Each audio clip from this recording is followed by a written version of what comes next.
On today's Locked On Giants podcast, we take a look at how the offense has really changed with the increased roles of quarterback Jaxson Dart and running back Cam Skattebo.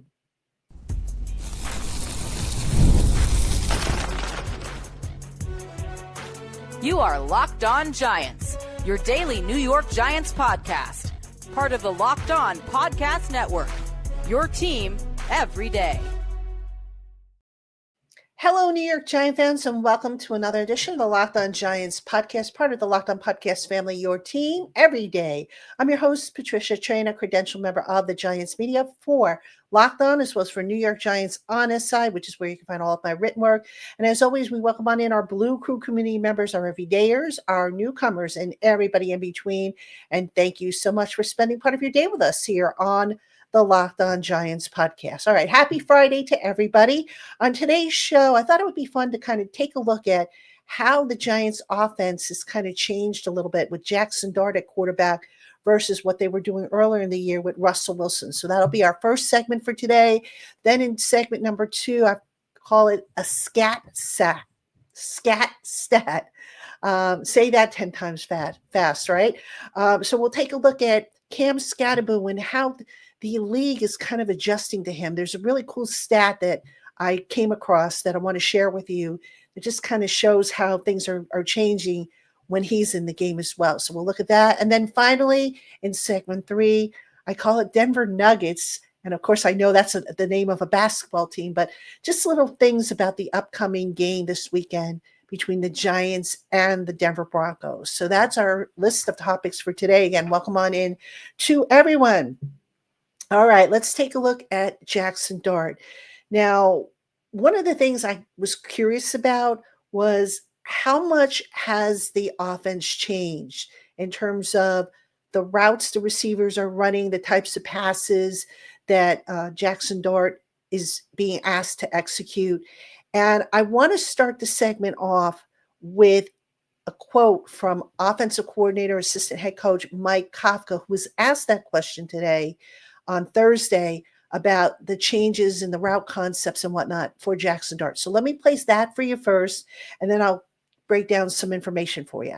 I wouldn't say necessarily like the route concepts. The offense that we put in is our core offense. You know, there's certain things that you want to do to accentuate certain players, from the skill position group, from O-line group, and then some things that you want to carry over that the quarterback has, really good comfort in. So every quarterback's going to be a little bit different. You look at it across the league, certain guys, the offense looks one way with a certain quarterback, then all of a sudden that guy gets hurt or not, another guy comes in, you got to be able to mesh to it. So, we've had some experience around here doing that with a few quarterbacks. So, I'm glad that, we got to put together a good plan for Jaxson, but that's part of it. It's part of the deal. That's part of the deal on offense, and that's the fun part, honestly, when you can get different players in different spots and really try to make them the best they can be. All right, that was assistant head coach, offensive coordinator Mike Kafka. Now, what Kafka said is, of course, accurate, but there have been little tweaks made to the route concept. So according to FTN Fantasy, Jaxson Dart has run fewer hitches and curls, fewer deep outs, and a few more posts and shallow crossing routes. Now, why is that significant? The fewer hitches and curls, those are comeback routes. So the receiver basically has to stop, come back to the ball, and then off he goes, assuming that a defender hasn't closed in on him.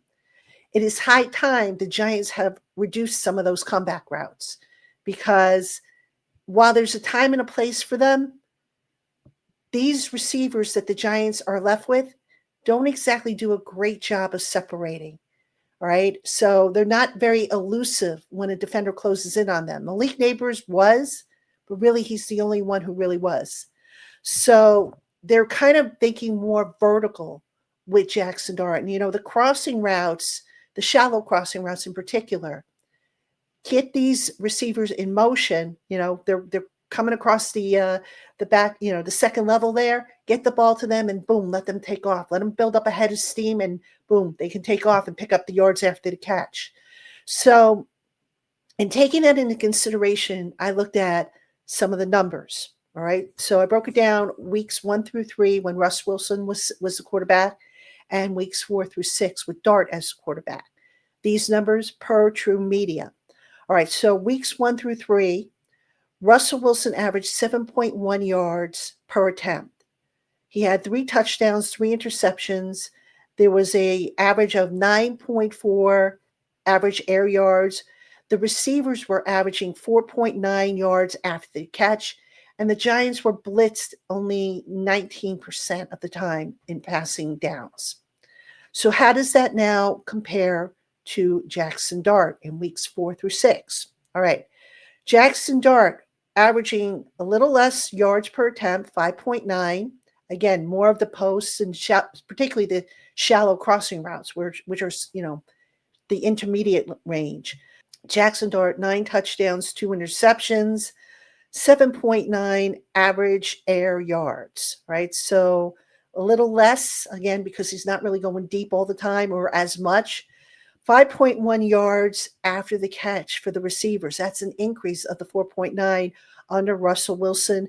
And the Giants are getting blitzed 37% of the time with Jaxson Dart in there. So whether the changed, and again, it's a slight change, but it's a change nonetheless, is it because, teams are coming after Jaxson Dart, trying to rattle him, trying to, move him off his spot?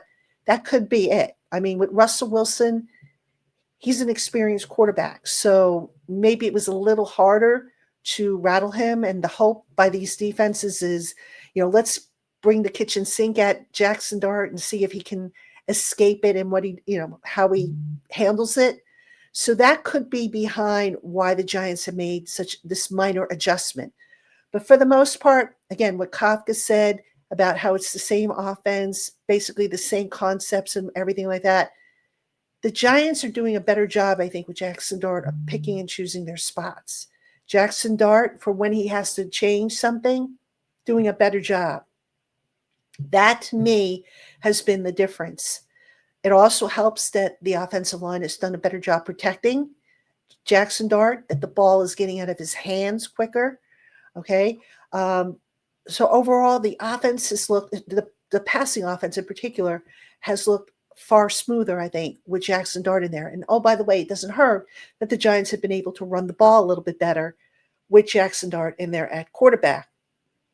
So that, in a nutshell, is probably the biggest change, I would say, with Jaxson Dart in there versus Russell Wilson. So I thought this would be like a good time to kind of do it, because each quarterback has had 3 games to kind of, put some numbers together.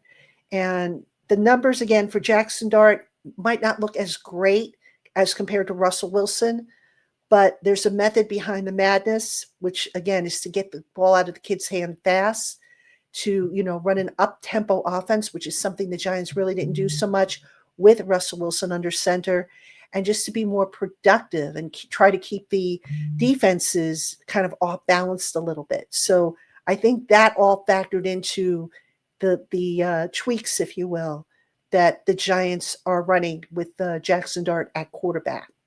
All right, coming up next, we're going to take a look at stats. I had to say that very slowly. All right, we'll take a look at what Cameron Skattebo has brought to the running game and how teams are playing him. So that's coming up for you right after this. This episode is brought to you by BetterHelp. October 10th was World Mental Health Day, and this year we're saying thank you, therapists. Life can be tough on and off the field, and behind millions of mental health journeys are therapists who showed up, listened, and helped people take a step forward. BetterHelp is shining the spotlight on those connections while also making it simple for you to find support whenever you need it. If you've ever thought about trying therapy, this is the perfect reminder that help is out there and the right therapist can make all the difference. This World Mental Health Day, join us in celebrating the therapists who've helped millions take a step forward. If you're ready to start your own journey, BetterHelp can help you find the right therapist. Our listeners get 10% off their first month at betterhelp.com/lockedon. That's BetterHelp, HELP.com/lockedon. This episode is brought to you by Prize Picks, the daily fantasy app where making the right call can actually pay off. You and I make decisions every day, but on Prize Picks, being right means cashing in. With football back, Prize Picks is the simplest and fastest way to get in on the action. Just pick more or less on 2 to 6 player projections, and you can turn your takes into real prizes, all in less than 60 seconds. Download the Prize Picks app today and use the promo code LOCKEDONNFL to get $50 in lineups after you play your first $5 lineup. That's code LOCKEDONNFL for $50 in lineups after your first $5 play. Prize Picks, it's good to be right. All right, Giant fans, welcome back to Locked On Giants. I'm your host, Patricia Traina, and we'll be back on Monday with an all-new episode of Locked On Giants. Of course, we will recap the takeaways from the Giants and Broncos game that is coming up this Sunday, 4 o'clock kickoff, actually 4:05 p.m. Eastern kickoff time. And the Giants are looking to make it 2 in a row. And also snap, I believe it's an 8-game losing streak on the road, while Denver is looking to improve to 8 games straight at home, having won 8 games at home. So that's what's coming up. And then, of course, there's also the trade talk. And I'm actually going to, give you my thoughts to close the show on the trade. So that'll be at the end of, I'll tack that on the end of segment 3. That'll just be something I'll just throw in for you. So we'll talk about that in just a bit. All right, let's talk about Cam Skattebo. Now, first off, can I just say, I did finally get a chance to really sit and chat with a young man. So different off the field than he is on the field, but just, really nice guy. So I was really glad I got an opportunity to finally catch up with him. Just was always a matter of timing. He wouldn't be in the locker room when I was there or whatever. So I finally did get a chance to talk to him. But I want to share with you kind of an interesting change with him in there. Now, defenses are starting to play him a little differently. And I'm going to play for you his quote from the Thursday locker room session, in which he was asked if he started to notice if defenses are playing him a little differently. And then I'll talk about what has kind of transpired. So this quote, unfortunately, I don't have video. I just have the audio, but here's what he had to say when he was asked this by another reporter. I think it started. Right? Yeah. Has it already? I think it's going to tell? start. Yeah, I mean, you can plan it. You can plan for it. There's other people on the team, I mean, you can run the ball, you can pass the ball. Other teams can do it too. And if people want to bring 9 in the box, then someone's got to step up. That's really about it. So, I mean, they game plan just like we game plan. So, if people start game planning for me, then there's going to be other ways to get the ball to other people. All right, Cam Skattebo talking about how defenses are playing him a little differently. So let's take a look at some stats. Basically, defenses are stacking up more guys in the box, more defenders in the box against Cam Skattebo. According to Next Gen Stats, Skattebo has faced a stacked box on 23.17% of his rushing attempts. So that comes to versus a stack box.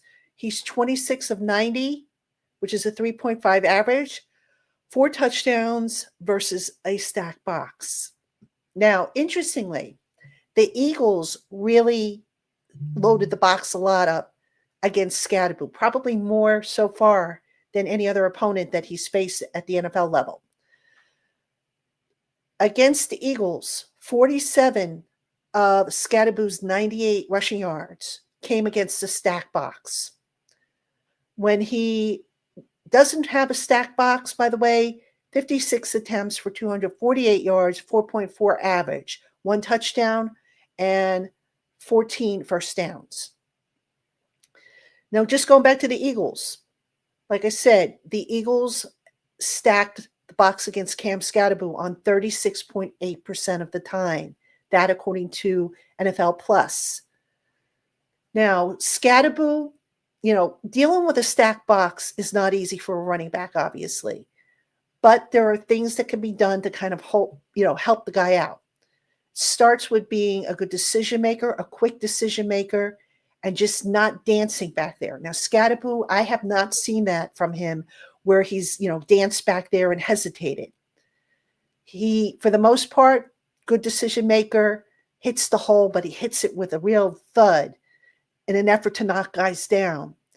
And I just wonder if sometimes, trying to knock guys down as opposed to finding the crease and, getting through that crease, if maybe that slows things down a little bit. So that's just something to keep an eye on as we watch Cam Skattebo move forward. Obviously, being able to pass the ball, run play action and whatnot, that will back up defender out of the box. So the Giants with Jaxson Dart now, they've been able to do some of that stuff, just loosen up the defense a little bit. But I'm curious to see moving forward if defenses do decide to stack the box up a lot more when Cam Skattebo is on the field. And I'm going to give you another stat. This one I kind of found interesting. Skattebo so far this year has accounted for 24% of the Giants' total scrimmage yards on offense. That is the second highest percentage by a rookie since 2000, just behind Saquon Barkley, who in 2018 had 33.5% of the scrimmage yards for the New York Giants. So Skattebo still has a chance of catching Barkley, but he's been effective. Stack box or no stack box, he has been effective. Now, just to tell you or to illustrate that even further, how has he done between the tackles versus outside the tackles? Glad you asked. Outside of the tackles, he's averaging 4.2 yards per carry. Between the tackles, 4.1. So Skattebo, he's been a really, really nice development. And, at the beginning of the year, I know I was like, okay, is he going to be ready to go? Because he had that hamstring issue. Would he be ready? Would they put him on IR? He's really come on very nicely. And I think, between him and Tyrone Tracy, and I guess if they're going to keep Devin Singletary, I don't see a path back to the roster for Eric Gray, who was on PUP, but I believe is ready to come off of PUP.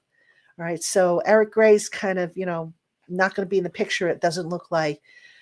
Even if they were to trade Devin Singletary, I would like to think that maybe Dante Miller gets the call up, but that's getting a little ahead of ourselves. But the bottom line, folks, is that teams are starting to pay a little bit more attention to slowing down the human bowling ball, as I call him, that is known as Cam Skattebo.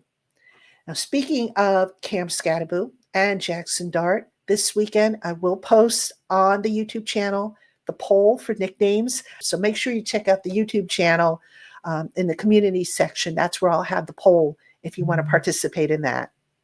Okay, Giant fans, coming up next, what I call Denver Nuggets, but we'll talk about little things about the upcoming game. And then I have a thought, like I said, about the trade rumors that the Giants are in the market for a wide receiver. So I'll talk about all that right after this. Hey, Giant fans, Mazda crafts cars for those who do more than simply move. Mazda delivers confidence with every ride with more IIHS Top Safety Pick Plus awards than anyone else as of August 2025. You can make everyday drives feel like anything but, from smooth handling to intuitive controls.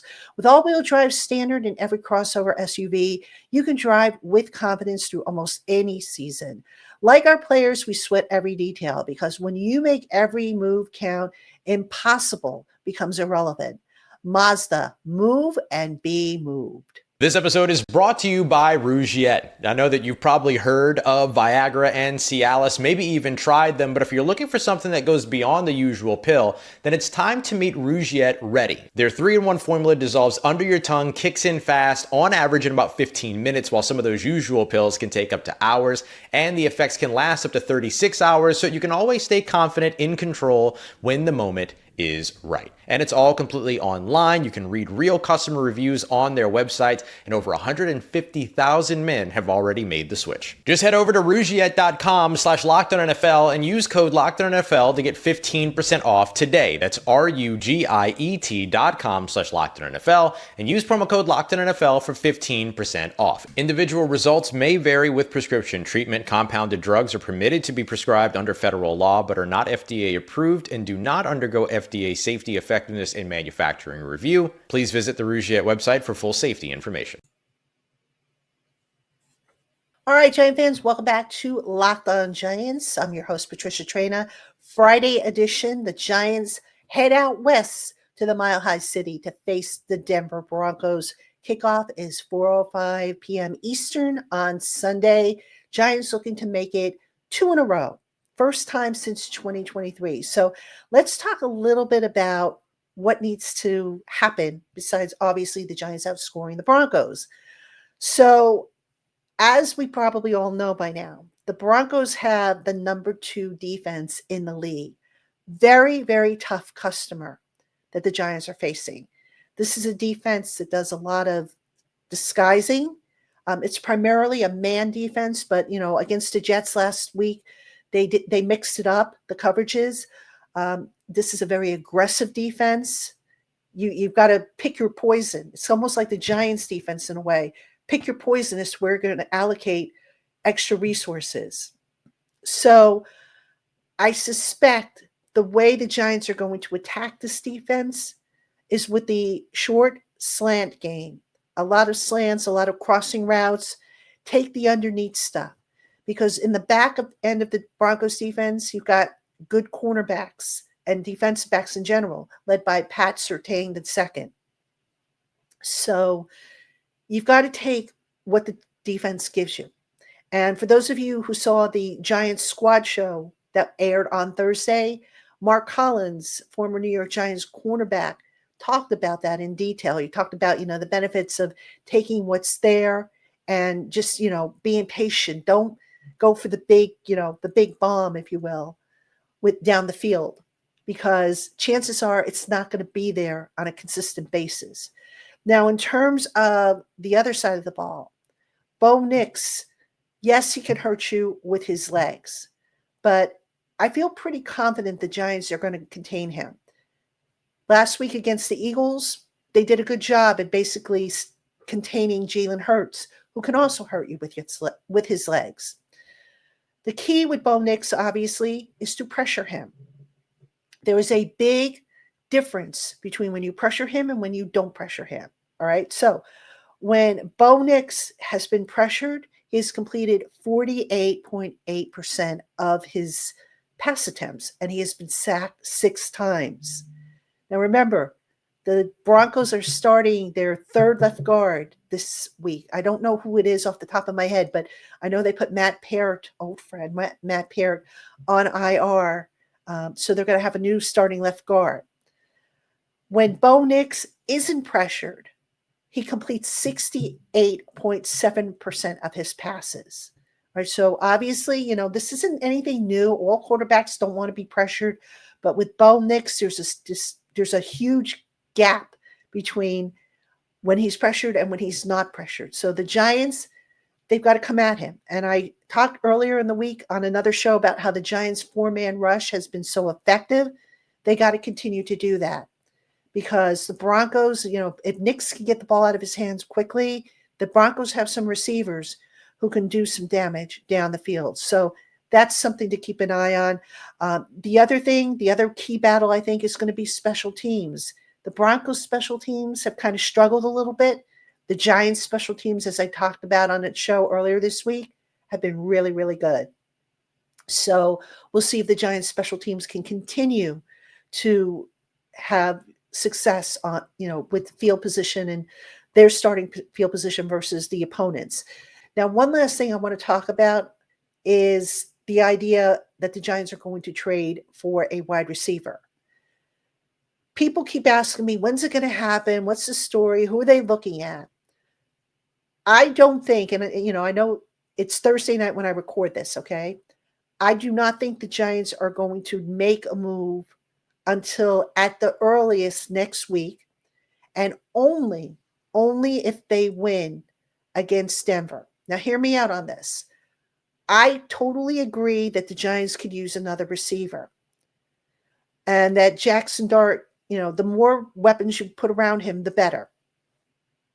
But if you're Joe Schoen, and I'm looking at this from a business perspective here, if you're Joe Schoen, do you want to give up draft capital for a receiver if you lose the game against Denver? Because now you'll fall to 2-5? This season will kind of be, on the brink of falling off the cliff. So I don't know if it makes total sense at that point to give up draft assets if the season is heading back down the tubes. If the Giants win, then maybe I can see an argument being made for that. Because ultimately, time's going to run out. They're going to have to make a decision.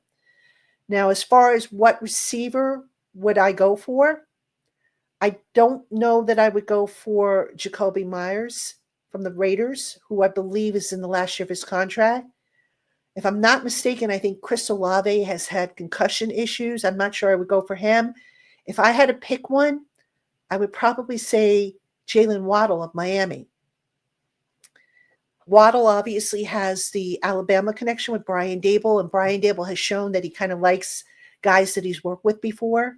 So Waddle would be the guy I would think would get the call if the Giants do indeed go through with getting a receiver. Now, as far as what they would give up, I would not give up a second-round pick. Remember, the Giants do not have a third-round pick next year because they traded that to get Jaxson Dart. I'm not sure. I think I would probably look to see if I could get Waddle, with a day 3 pick and maybe a conditional pick in 2027. All right. The Giants might have to do that because otherwise I don't see Shane giving up a second-round pick and just leaving himself with no day 2 picks at all. I just don't see that. Now, will that be a deal breaker if that's indeed what the price is? I think it will. How desperate will the Giants be? Well, I don't know that we can say the Giants are truly one receiver away from making a championship run. But there's also the balance of, do you plan for the future? And does the future start now? Or do you stick to what you have always done, being Joe Schoen, what he has done, which is to draft, develop, and retain? So that's going to be the big question that Shane's going to have to answer. And how that goes, again, it depends on what happens on Sunday.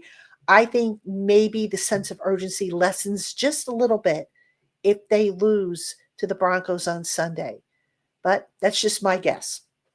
All right, Giant fans, as always, before we say goodbye, thank you so much for spending part of your day with the Locked On Giants podcast. The NFL season is here. So for your next listen, get a double dose of the Locked On NFL podcast. Tyler, the Madman Rowland, gives you a shot of espresso to start your football day, while Tony Wiggins takes you into the barbershop for the smoothest breakdowns to end the day. Find Locked On NFL on YouTube or wherever you listen to your podcasts. All right, Giant fans, I'll see you again Sunday night, Monday morning, with an all-new episode of Locked On Giants.